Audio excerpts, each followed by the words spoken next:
Hello, good afternoon.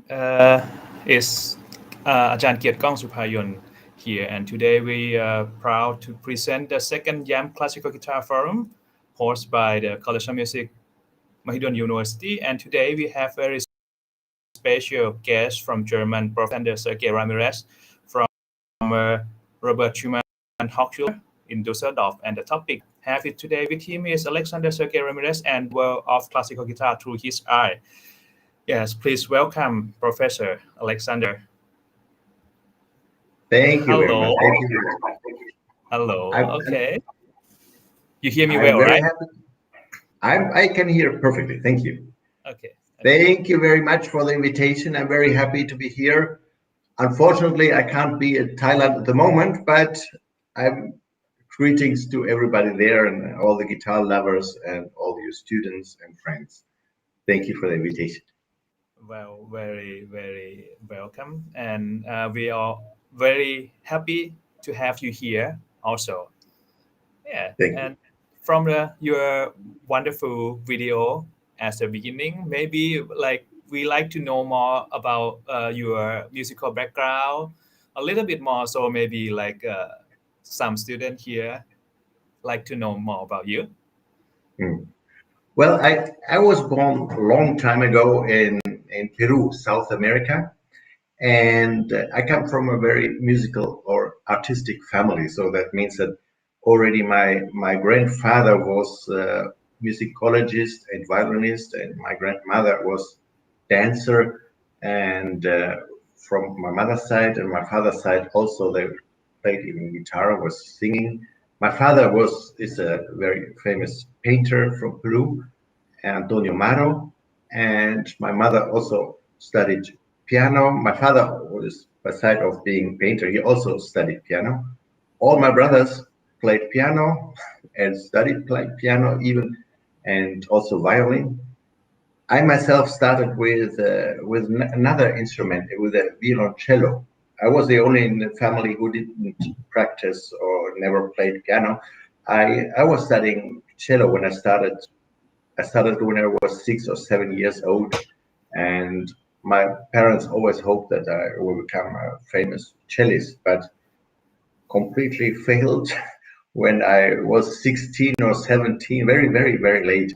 I I heard a recording by Andres Segovia playing Bach, and already this kept me so much and really like big stroke in my heart, because I fell completely in love with this sound of the guitar and of playing of Andres Segovia. So I decided I have to learn guitar, and I got a guitar very cheap and practiced so by myself without any teacher. I was listening to the recordings and copied everything. And even when I was going to school, I took my guitar always and made some extra lessons. During lessons, I went off to the toilet and spent there 1 hour practicing guitar, and nobody noticed because I was very calm. No, I didn't talk too much. I was always in the back row of the classroom, so but nobody noticed when I was there or when I was not there, and I was happy doing my exercises in the toilet or wherever. And so I came back, and it was fine. I had a lot of time practicing during school time. So I hope your students don't listen too much at the moment, don't copy. And so I was practicing, and then I went to Düsseldorf actually to play in front of the professor, which was a very famous professor, Marita Kersting. And she was the teacher of many other professors in Germany. So she had a very good reputation. She was very strict, but I had no idea how do I play or whatever level I was. No, I was playing some pieces like the Bach fugue or the Asturias or some Villalobos studies or whatever, but I never had a lesson. I really didn't know if I'm good or not. The only thing I knew, I want to play guitar. That was everything, no? and when I finished the school, I went to her, and actually she liked it very much, and I was really, it was, wow, amazing, and so I entered the music school and to study guitar after 2 or 3 years, and I played there also with the cheapest guitar I had, because my parents gave me a guitar. Where, okay, let's give him a guitar, and it was very cheap, about 100 euro. And I was playing. My father, as a painter, he painted the guitar even more, so it was really with a value painting of my father. And there went to the teacher. She was a little bit shocked at somebody playing with a painted guitar and without teacher, and so. But actually, she liked it. So I could study there, and then I spent several years there. And then another thing is, I went to a concert by colleague, which he was a Spanish student, and I went there to the concert. I was fascinated by, because it was completely playing different style when we were used to Germany, very romantic and very beautiful sound. And so I asked him, where did he study? And he said, in Spain, with a student of Andres Segovia, and in Alcoy, was in close to Alicante. And Mm. so also went to study there with Jose Luis Gonzalez in a little village of in Spain, very romantic and beautiful city in the mountains. And I learned more or less the style of Andres Segovia playing there. It was very fascinating. But at the same time, I also went just shortly before, I went to a concert which really knocked me down. It was by Pepe Romero, and I never heard him before, and it really knocked me out, because he had such a beautiful technique, and such a beautiful sound. It sounded like a piano, so huge and full and loud and expressive. And also went then to study with, same time or even later also on, with Pepe Romero, and in Spain, for many master classes. And he's extremely nice person, and very open, and he shares everything. It's not the big Pepe Romero. He's like a colleague, you know. And so he invited me to his house, and I could stay there for months in his house, and living with his apartment, and trying every day new guitars, Torres, Santos Hernandez, Simplicio, whatever. He was so nice, and never charged anything, and was absolutely like a member of the family. And every now and then we were teaching, playing a little bit, and changed fingering or whatever. And so very great, thankful for this time which I had with Pepe Romero. And still, if we meet, I'm still asking him for advice, or technical advice, because I think at the moment nobody plays more often concert than Pepe, and he's very open, and shares everything, whatever he can, you know. And so I'm very grateful, thankful for Pepe's time, and also this time, of course, of in Düsseldorf, my teacher, and also with, of course, Jose Luis Gonzalez in Spain, because this is a completely different style. So now I'm here. Wow. A very wonderful story, and like make me feel so warm. Your story from the beginning, as someone who only one person in the family that like to play guitar. That Yeah, all the I was. family play other instrument, the piano, the violin, like very nice. And then you continue your story, like so touching to me, like me personally, like from the musician family also. Except my father was like guitarist, but the pop guitarist, my brother play piano. That still sound okay, when I say to my family, like, yeah, I want to play guitar. Father just, okay, grab one, give to me, try. And but your story is just like wonderful, and you go along, and you met the godfather, that let's say Andre Segovia. You listen to him, and I believe many of guitarists nowadays still, to my generation at least, like uh, feel very much the same as you when we listen to Andre Segovia recording, or myself, I never seen him live, of course, but just the recording, or even the recording from my teacher. He have one copy from when the Andre Segovia play live on the radio, like Capriccio Diabolico is just like, wow, what a Yeah. technique, yeah, like it just make me feel that. And your story continue like beautifully until today.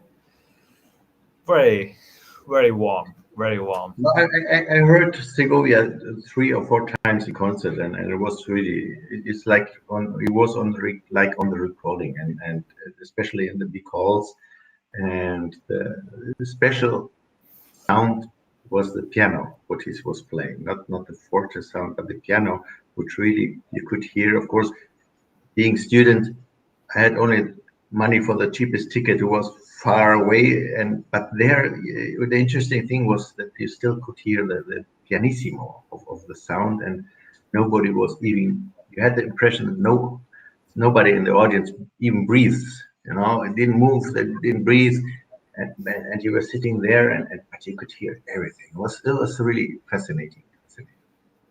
Agree with that. And just after that's a wonderful story. Maybe I just like to continue some question about as a performer, as a performing art. And if you're gonna pick only one most favorite work that you have done, which one you gonna share to us, and why? It's different. You asked me before if what recording or what piece or what concert. It's of course difficult because every recording is like a baby, and you have to choose now one of your favorite songs. Is difficult, and but probably it is of course the Barrios recording, because I love Barrios recording very very very much, and probably probably very successful with the Deutsche Grammophon recording. It was really something very special. And of course, the latest, which I was doing with my wife together with the forte piano, and we played with historic instruments and historic forte piano and historic guitar, and we played these wonderful pieces by Hummel or Giuliani or Carulli.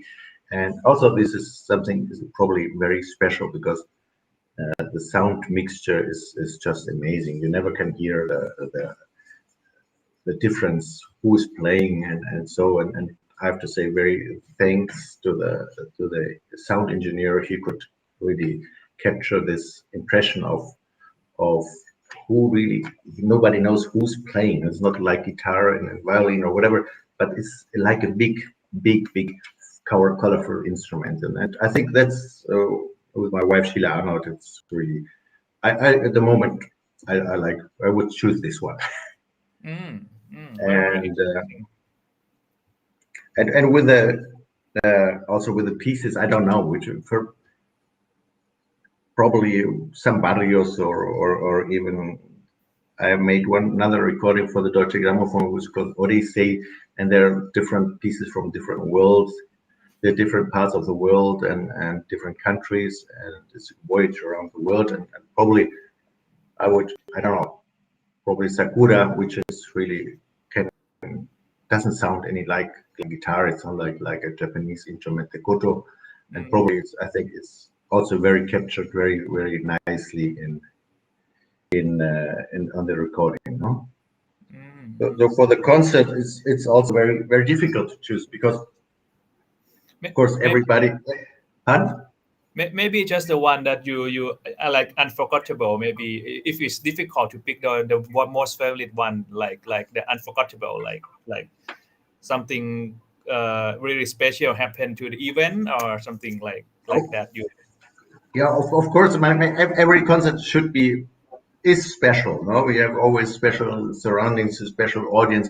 Probably, if you were talking to Thailand, probably one of the most important or fascinating concert was the concert for the sister of King Bhumipol. There was Gayani, Yes, yes, yes, yes. the Princess princess, Kalayani.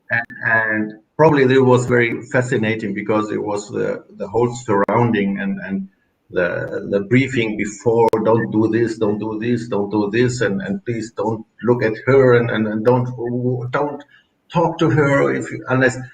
And then I was playing there in interval. Instead of practicing or relaxing, I went to eat with her, and she was so extremely nice, and was talking and touching my fingers and showing my fingers and even everything in a fluent German, by the way. And she knew a lot of culture about music, and I think she studied in some piano, I think.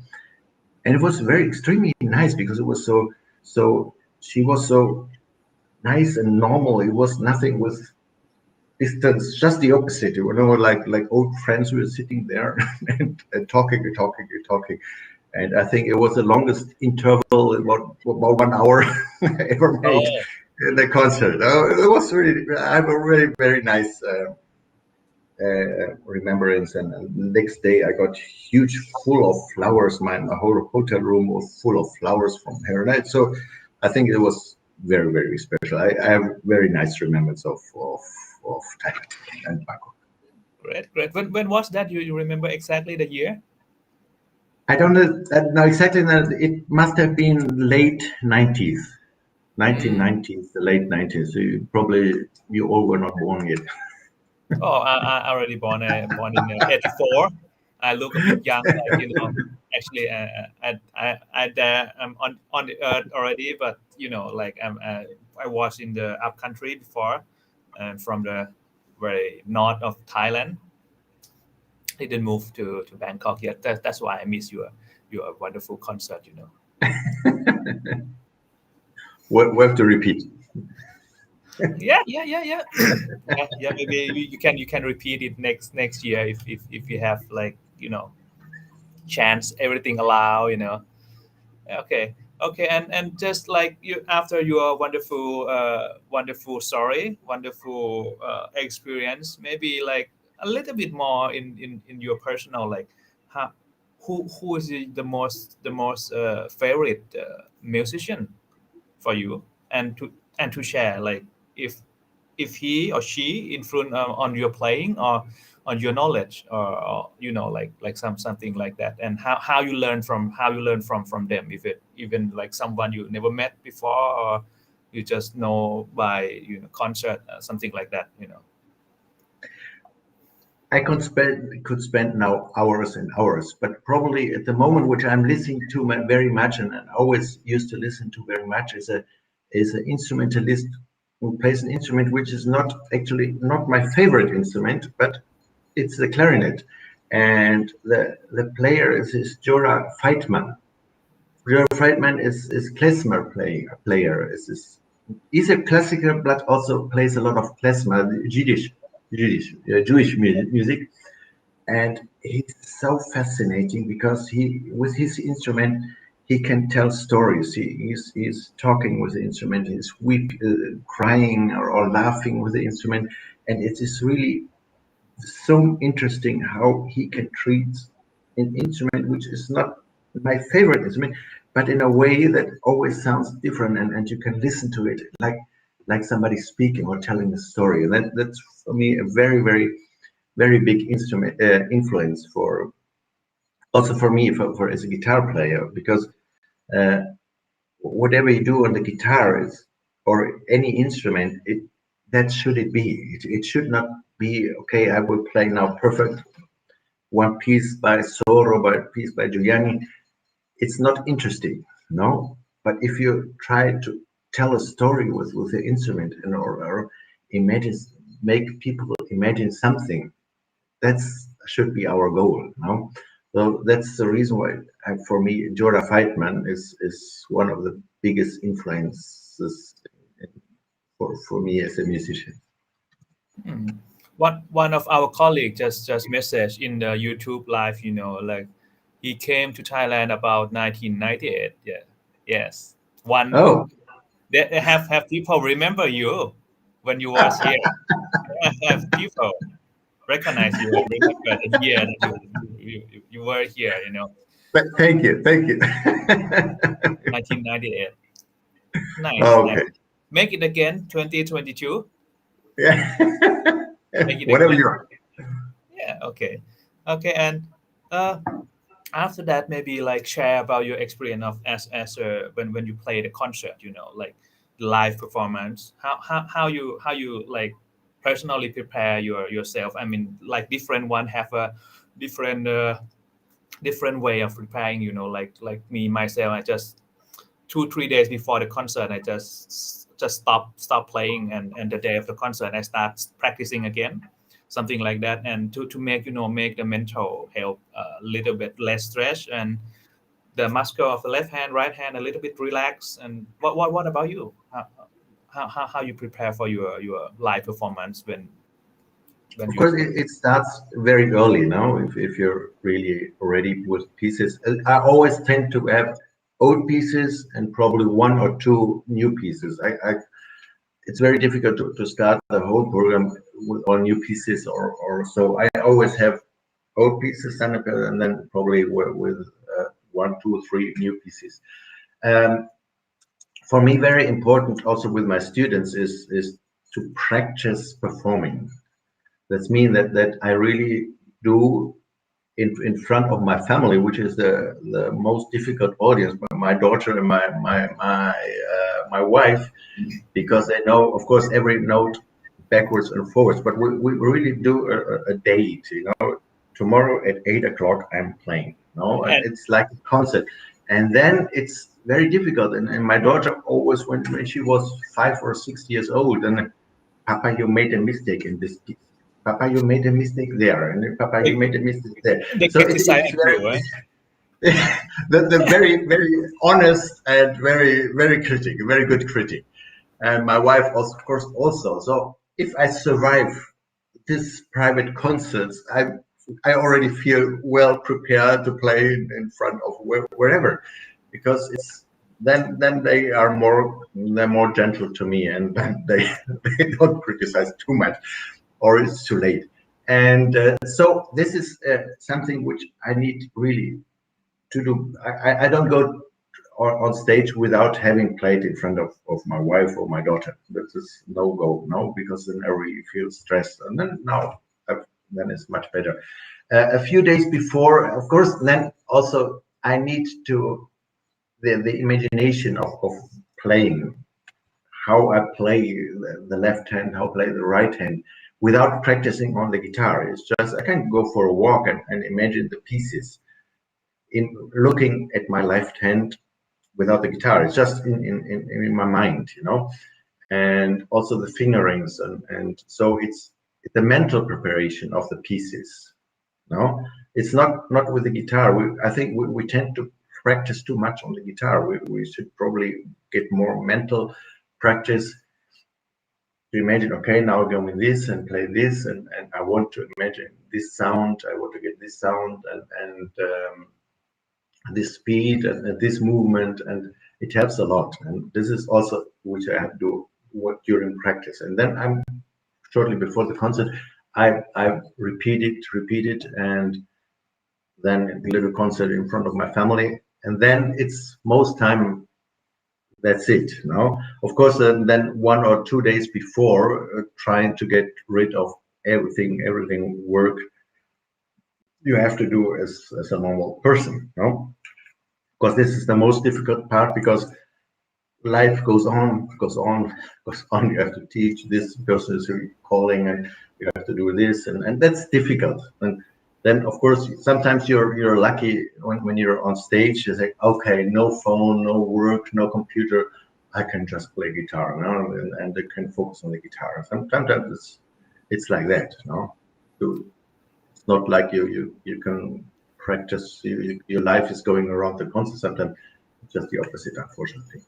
That's a great suggestion to the all of the younger age and guitarists nowadays. Like sometimes have time for yourself, for your mind to imagine about how you play without even without guitar. I believe many musicians like do that way to just really check like you remember everything. You remember what you're going to do, what you plan to do in the performance, what you have really missed. Like sometimes you think about the piece and then what's next, what is happening here actually, and I'm not so sure. And then you can go check, like very. It is like a Formula One driver. I compare it often with a Formula One driver. He has to know exactly when he goes 300, now the left turn, then the right turn, and then left turn again. He has to imagine before the way he's going again. Mm. He cannot go left and then suddenly, oh God, there's the right turn again. And now, of course, he makes an accident. So he has to go in his mind walking the way, knowing everything exactly, and then you feel fine. It's fine, Yeah. And also performance is not. Of course, if you're starting performing, every concert is so important for you, and if you miss the first two concerts, of course you have a bad feeling. But if you have made many concerts, then it is okay. You notice that nobody kills you if you make mistakes. It's not that important if you make mistakes, because I know that a lot of students are afraid. Oh, I will miss the note and I will miss this and I make mistakes, and the whole world is looking at me, and the whole world is punishing me when I make mistakes. Nobody cares, because nobody even notice, Mm. and it's not, the people are not coming a long way into the concert and paying money to hear mistakes. No, they want joy. They want the alegría, the fun of a concert. They want to hear the what the students want to say, and this is, you have to remember this. Not that people want to hear mistakes, and that they love every note, whatever you play, Mm. and even nobody notice.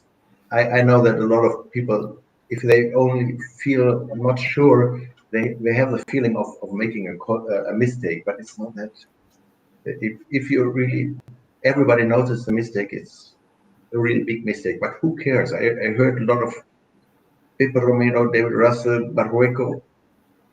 Everybody says they play perfect. Nobody plays perfect. No, everybody makes a mistake. But how can you treat it with the mistakes? If you fall apart, not good.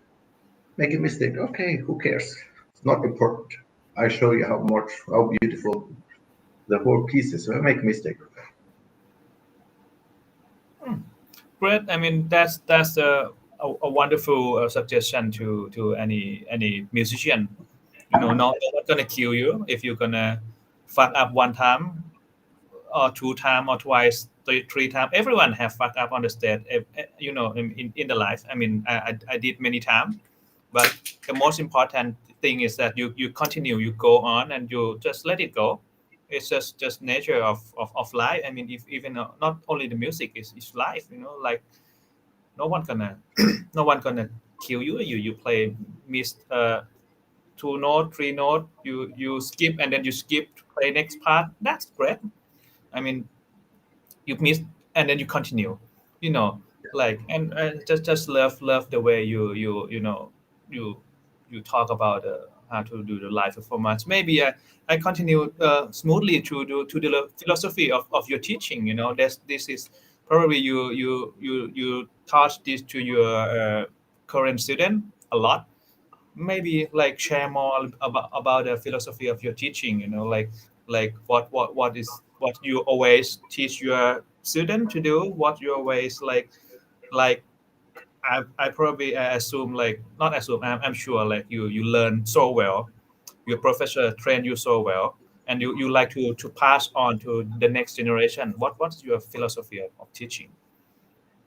Uh, the most important thing is that I don't treat my students as students, because we are all colleagues. We are love the same thing. We love our instrument, and the love towards the guitar. I think it's the most important thing we can achieve as a teacher. That you love your instrument, whatever level you play. But if you love your instrument, it goes to the public, and then notice if what I mean with the mistakes or whatever mistake. If people notice that they love their instrument, then it is they they hear this, they immediately hear this. No, for the teaching, for me, it is the imagination the most important thing. What do I want to express? Okay, what feeling do I want to express? And without imagination before we play or practice, it's not necessary, because we're playing one of the instruments which we don't have to listen. Now, the piano, we don't have to listen, because if I play on the piano one note, I can't change it. Okay, I cannot do another note. I cannot play forte instead of piano, or the way around, or hard or white.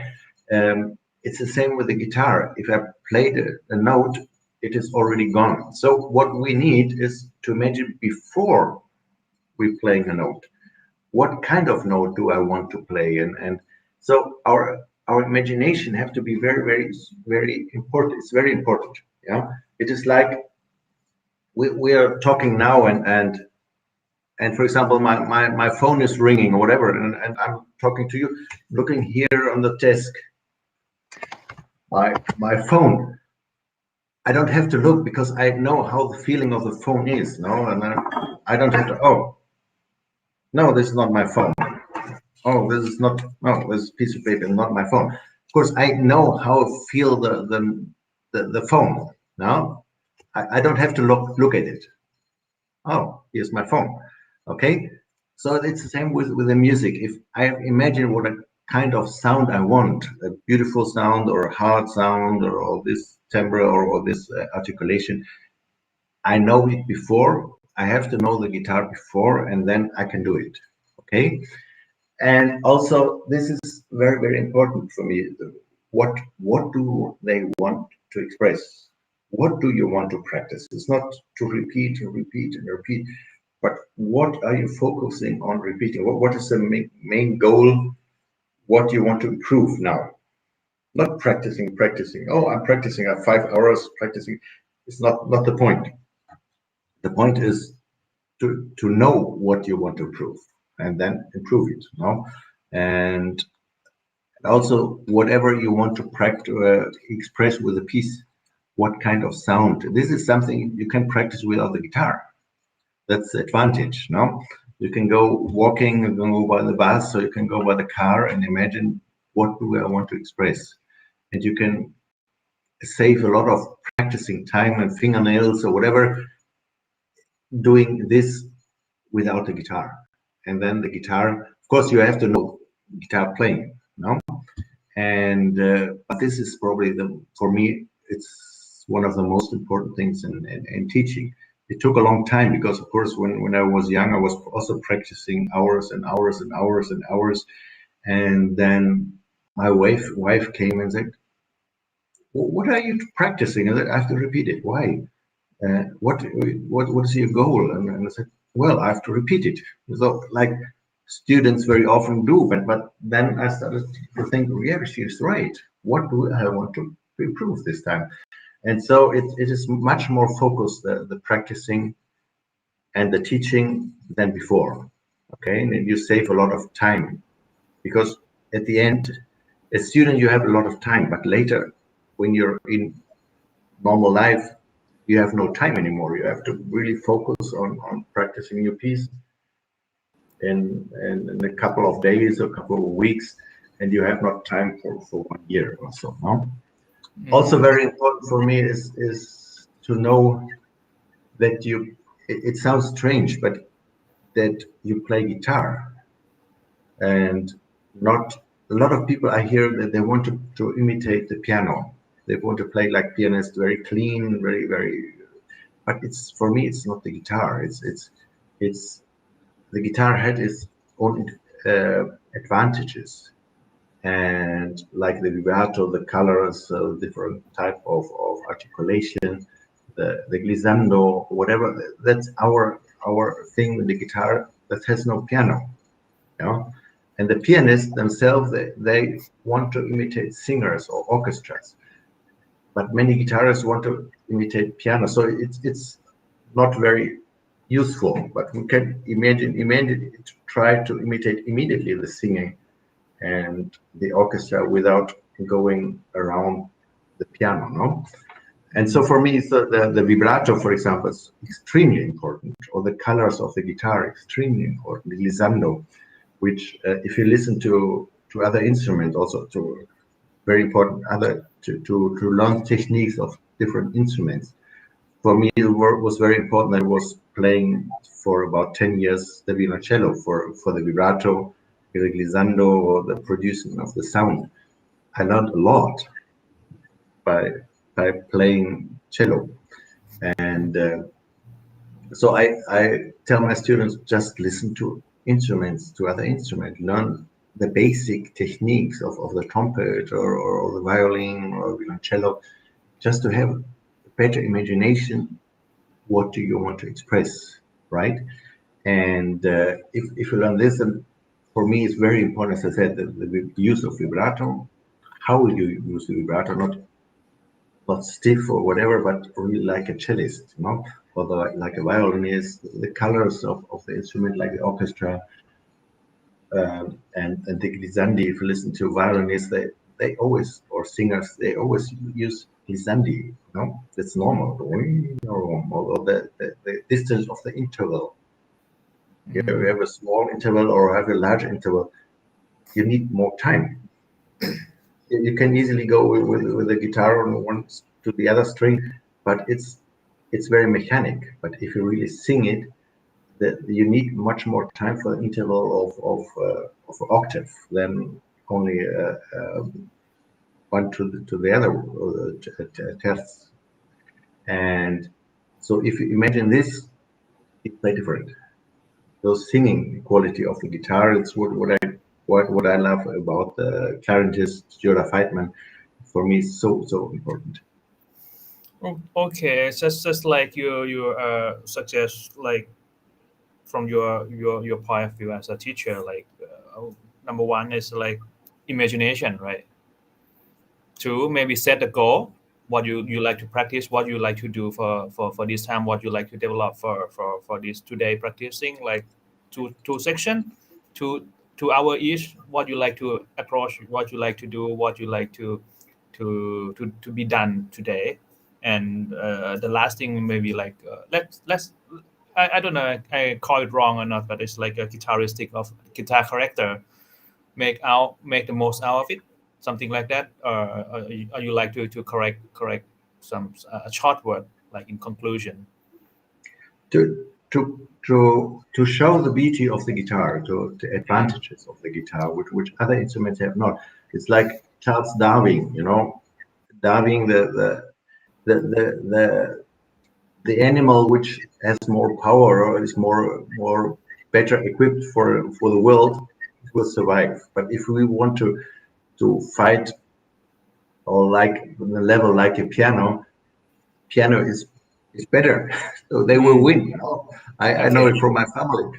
So we have our weapons, and why don't we use the weapons? Yeah. Technically, that is also very, very important for me. If you look at the music scores or whatever, you see a lot of fingerings of the left hand.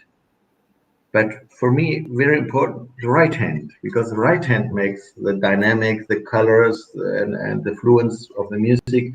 For me, the fingering of the right hand extremely important. So I have probably more right hand fingerings than left hand fingerings because the fluent articulation, the colors, and what the tone color, not all this comes from the right hand. So if you Yeah. play fluently right hand, then it's wonderful. So very often I let my students play parts of the pieces only by right hand. Sounds with open strings, no? Da, da, da, da, da, dum, bum, bum, bum. And so they have the feeling right hand, not only left hand. It's also guitar is always left hand. If you look looking left hand and fingering left hand, but I think right hand it is a secret.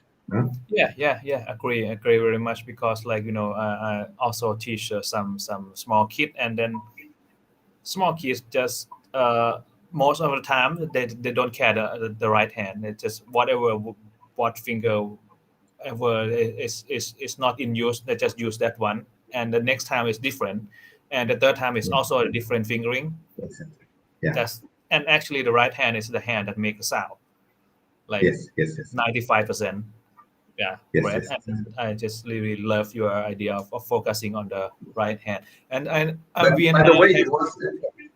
go But by the continue. way, it was on the cello when I was teaching. When I got lessons from the teacher, my teacher always said 80% of the technique of the violoncello is right hand, not the left hand. You cannot do much thing on the left hand. You have to be clean, vibrato, yes, glissando, yes, but the technique is on the right hand, the bow. No, and this is the same with the guitar. It's the same.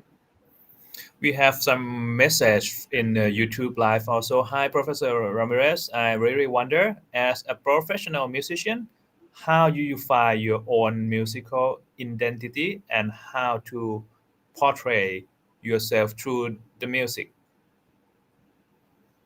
I can copy and put in the chat.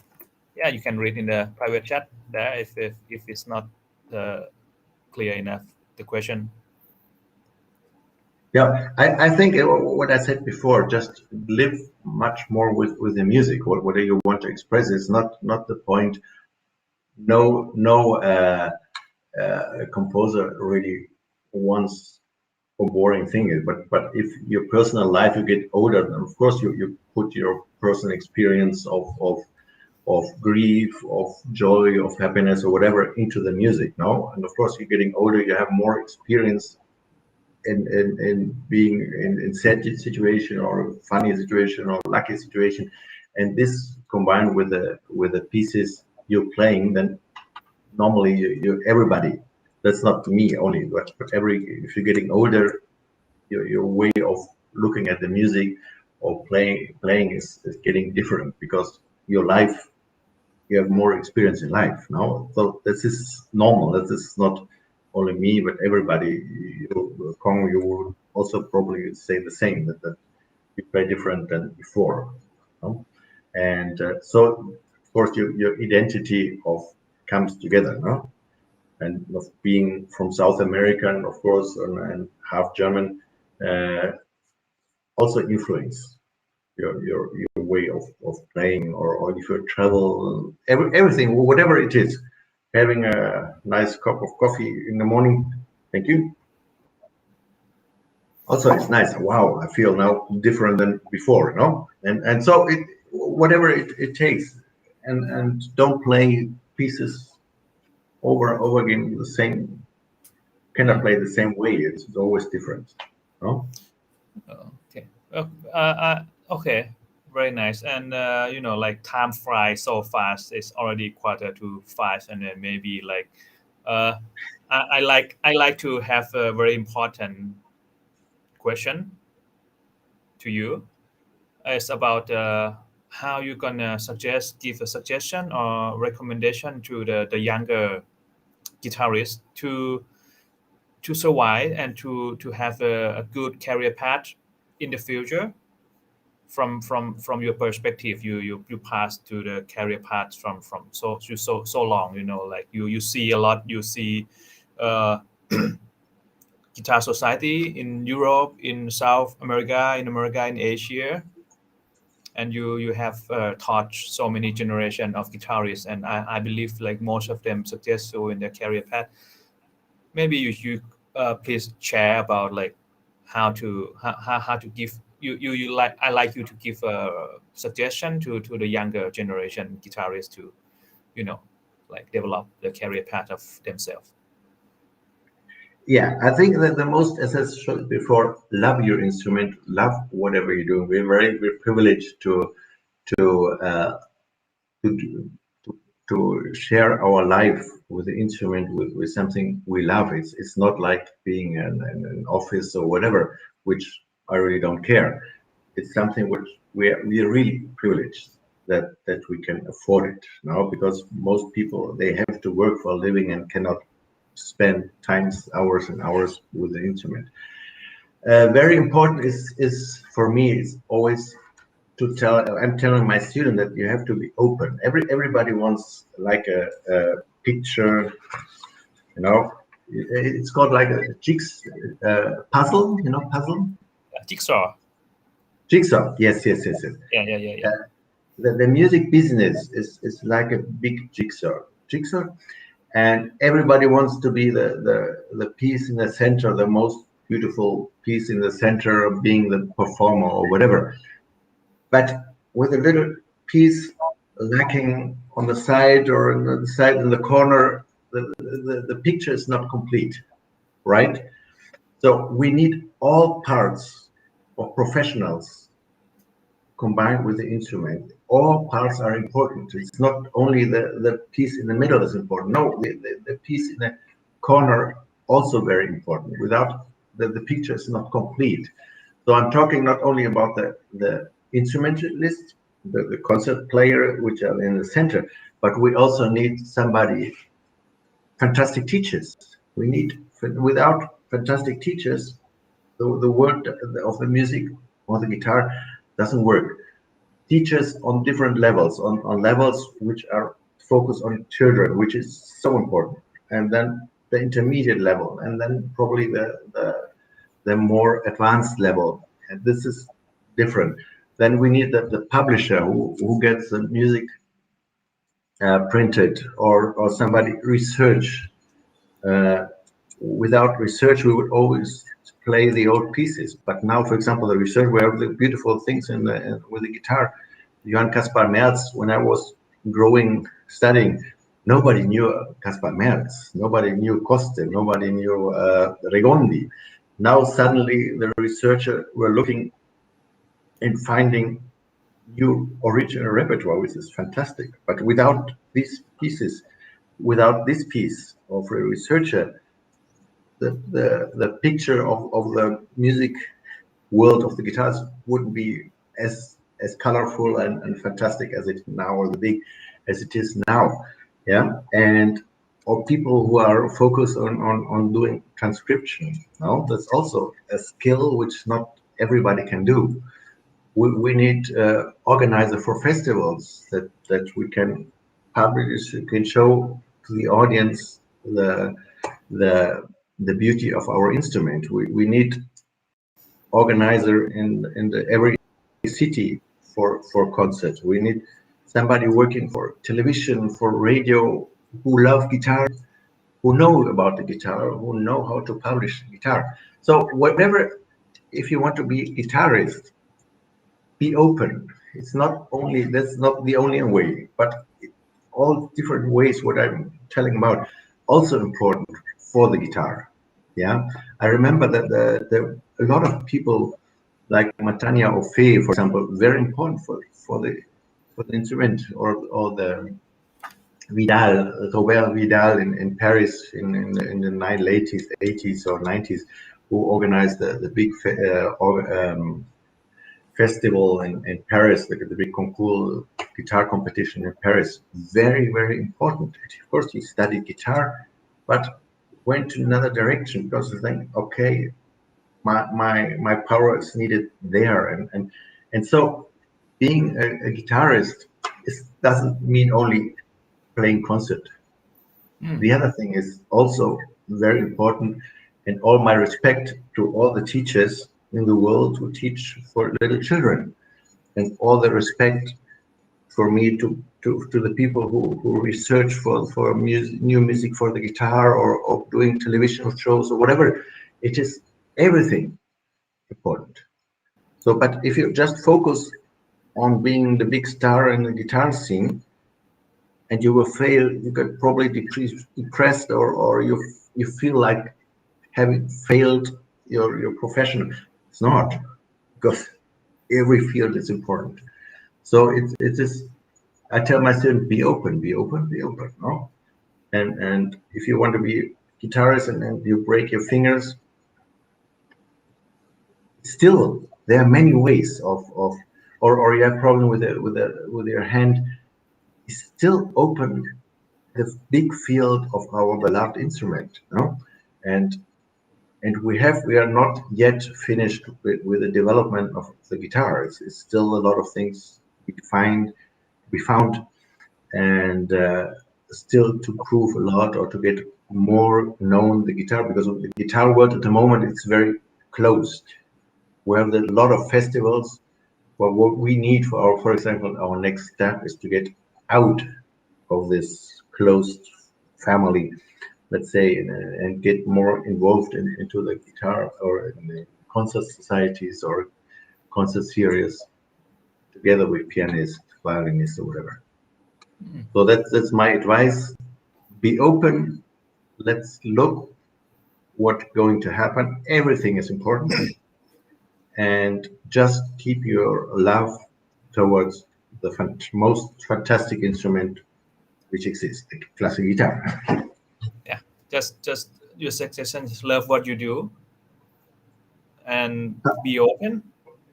Love what you do, right? And be open. Like for example, we love guitar so much. I also touch that way also. If you love in love to someone, some not someone, something that you like to do it, even like just you wake up from the morning, you like to do it. You like to do it whole day. Tomorrow you still want to do it. Next week you still want to do it, and you always like really love to do it. That's gonna make your career after that in in one way, and it just connect to your open mind. Be open. The music, the business world of the music is not only performer. Is Yeah, is the organizer, is the technician, the someone who organize a concert, teacher. someone who behind you, someone who make a recording, someone who make the marketing for you, and someone who like organize something. That's all connect to each other. Even like a publisher, Yeah, editor. That's all in the same as as we call like that's your career path that you can grow through the being a musician. Wonderful. yeah. No, what are Amazing. you doing here is that with the festival here in Thailand with Pancito and Kong? It's wonderful, perfect. That's the way you establish a new academy and your guitar department. Perfect, wonderful. No? That's what we need. And you're very successful. That whatever you go, there are always guitarists from Thailand. It's really, really amazing what's happening in Thailand. If you go and hear a lot of Eka Chai, for example, or Chinawat or Pancito, it's fantastic. No, you keep on working. You. I think Thailand can be a center of the classic guitar in Asia. No, bravo. We try. Okay. And oh, one question. How do you help students maintain attachment or and inspiration during the course of their study? I copy for you. I copy the message for you.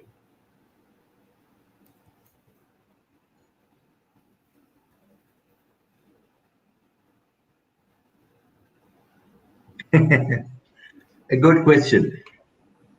I I have the lucky situation that I have wonderful, wonderful students from all parts of the world, and they are coming from far away to study in Düsseldorf, and they have their own little family because they can't go home from one day to the other.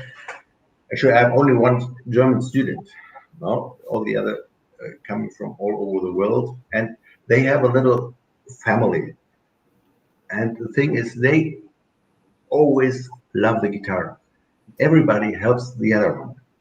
No, it's not that they have not they have big good contacts. They went out to do some they're traveling together, they're going to competitions together, they have a lunch together, or dinner together, or whatever. And so it is a family, and they always inspire already the other ones. Yeah. So I don't have to do much, luckily, because they inspire themselves. And then once a week, I'm going with meet them, and also we're doing a lot of things together. And this is a big family, and this, I have to say, very advantage that everybody is so inspired to come to Germany, be there in Düsseldorf, that they do it by themselves. There's hardly any situation where one student says, I'm good, I'm not inspired or whatever, because they're sparkling. It's fantastic. Okay, great. And time flies so fast. Would like to say a big thank you to you, Well, thank Professor you. Alexander. Like, That- really wonderful that we have you here. We host you, and hopefully next year we can host you again. Okay, me one more, and probably last one. My son is 10 years old, and he loves playing classical guitar. He's now watching this live with me. Okay, maybe you can like say, okay, Hi. keep practicing, 10 years old boy. Keep, I hope keep keep practicing. practicing. Learn German. You come to Germany then. Okay, cool. And Okay. before we leave, sorry, go on. I just want to say thank you for the opportunity to be here, and of course to my ex-student Pancito. It's called Jejumon. Very difficult for me. For example, that's we're always calling Pancito. And also very thank you much for you coming, for organizing everything, and you're doing a great job and a lot of work, of course, but it is worth it. And I think you earn, instead of money, but you earn a lot of happiness by seeing the people, the young students, fascinated by our instrument. Well, thank you for your effort there, both and the guitar department and at your university. Thank you. Yes, a very warm message. And today we still have one more event at 6 o'clock Thailand time, the faculty concert in the same place. I mean, in YouTube, we make of course virtual. We make recording.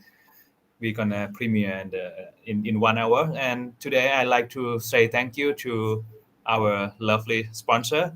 Uh, the first one I'm gonna say in Thai now because this is our sponsor from Thailand,ขอบคุณนะครับสปอนเซอร์ที่น่ารัก ทุกท่านนะครับแรกนะครับนายแพทย์อธินนท์จันทระโอภากรนะครับขอบคุณมากครับแล้วก็สปอนเซอร์เจ้าถัดไปนะครับไทยกีตาร์เมเกอร์นะครับชมรมช่างทำกีตาร์ไทยแล้วก็วิเศษนัทเคสนะครับขอบคุณมากนะครับสำหรับสปอนเซอร์ในการจัดงานครั้งนี้นะครับ so time to say goodbye but hope next time we host you again. Thank you very much. ขอบคุณมากครับ Bye bye. Bye. Bye. Bye bye.